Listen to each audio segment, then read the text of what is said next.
شروع اللہ کے نام سے جو بڑا مہربان نہایت رحم والا ہے۔ سید الشہداء حضرت امام حسین 5 شعبان 4 ہجری کو مدینہ منورہ میں پیدا ہوئے۔ حضور صلی اللہ علیہ وآلہ وسلم نے آپ کا نام حسین اور شبیر رکھا۔ آپ رضی اللہ تعالیٰ عنہ کی کنت ابو عبداللہ اور سبت رسول اللہ ہے۔ آپ کو بھی آپ کے بڑے بھائی امام حسین کی طرح جنتی نوجوانوں کا سردار بنایا گیا۔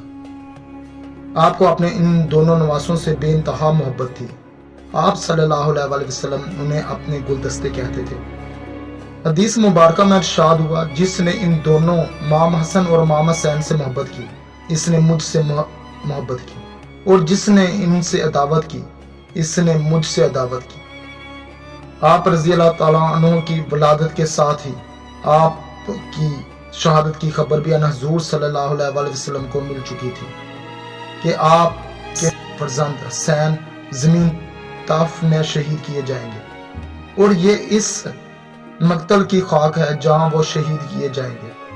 طائف کوفہ کے قریب ایک مقام کا نام ہے جسے کربلا کہتے ہیں۔ اس طرح سب کو معلوم ہو گیا کہ آپ رضی اللہ تعالیٰ عنہ کا مشہد کربلا کا قیامت خیز دن طلوع ہوا۔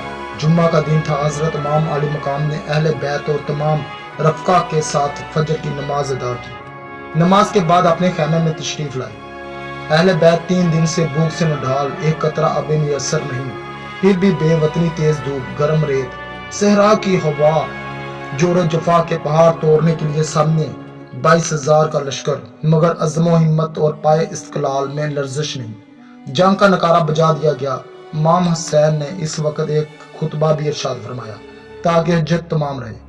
پھر جنگ کا آغاز ہو گیا۔ علی المرتضیٰ کے خاندان کے بہادروں نے کربلا کی تشنہ لب زمین کو دشمنوں کے خون سے لالہ زار کر دیا۔ اس طرح خاندان امام حسین کے نوجوان اپنی بہادری کے جوہر دکھا دکھا کر امام پر قربان ہوتے چلے گئے۔ تمام شہزادے شہید ہوتے چلے گئے۔ اب امام کے سامنے علی اکبر دشمنوں پر حملہ آور ہو گئے۔ شہزادہ اہل بیت کا حملہ نہیں، عذاب الہی تھا۔ ایک ہی وار سے کئی دیو پہ کر گرا دیے۔ پیاس کی شدت، دھوپ کی تمازت اور لشکر جرار نے یک بارگی چاروں طرف سے گھیر لیا۔ تیر کے زخموں سے تن نازنین کو زخموں سے چور کر دیا۔ حضرت امام حسین میدان میں جا پہنچے اور ان کو خیمہ میں لے آئے۔ ان کا سر گود میں لیا، فرمایا آسمان کے دروازے کھلے ہیں، بیشتی نحوریں شربت کے جام لیے انتظار کر رہی ہیں۔ یہ کہا اور جان آفرین کے سپرد کر دی۔ اہل بیت کے قافلے میں سناٹا چھا گیا۔ پھر امام حسین معرکہ جنگ و جدل کے لیے تیار ہوئے۔ امامہ رسول خدا صلی اللہ علیہ وآلہ وسلم سر پر باندھا، مصری قبا پہنی، امیر حمزہ کی سپر پشت پر رکھی، حیدر قرار کی تلوار حمائل کی اور گھوڑے پر سوار ہوئے۔ رضا الہی پر صبر و شاکر سب کو سپرد خدا کر کے میدان کی طرف رخ کیا۔ ایک بار پھر تمام حجت کیا مگر بے سود۔ ایک قابل آیا اور امام نے تہ خون اشام نے سب کا کام تمام کر دیا۔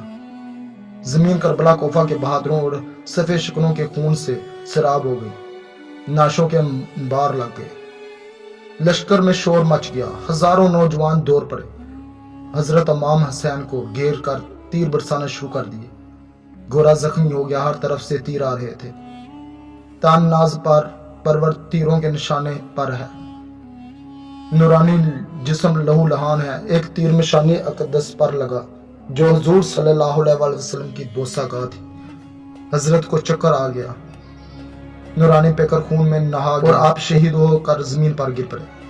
ہولی ابن زید نے بر کر سر کو تن مبارک سے جدا کر دیا۔ روایت ہے جب امام حسین شہید کیے گئے تو آسمان سے خون برسا، اور اس روز بیت المقدس سے جو پتھر اٹھایا جاتا تھا اس کے نیچے تازہ خون پایا گیا۔ شہادت کے روز اندھیرا ہو گیا۔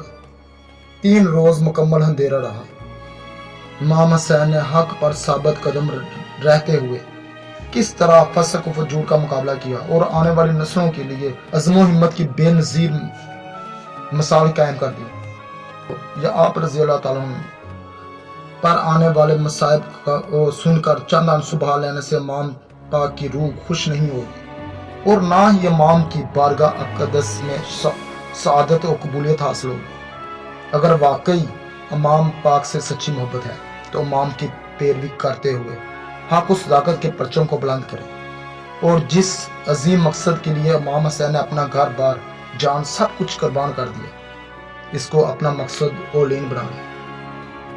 اس مردہ جزید پر لانتیں بیچتے ہیں اگر زندہ جزیدوں کی پوجا کر رہے ہیں۔ آج بھی مورکہ کربلا، عراق، ایران، فلسطین میں برپا ہے۔ امام حسین کے کربلا کے میدان میں خون سے نہائے ہوئے زراعت کناف عالم میں بکھر چکے ہیں، اور وہ مظلوم مجبور قوموں کے دلوں میں ولولہ اور جذبہ فراہم کر رہے ہیں۔ اگر امام حسین میدان کربلا میں عظیم قربانی نہ دیتے تو آج ہر محلے، گلی، گاؤں، شہر میں یزید مظلوموں کو جینے نہ دیتے۔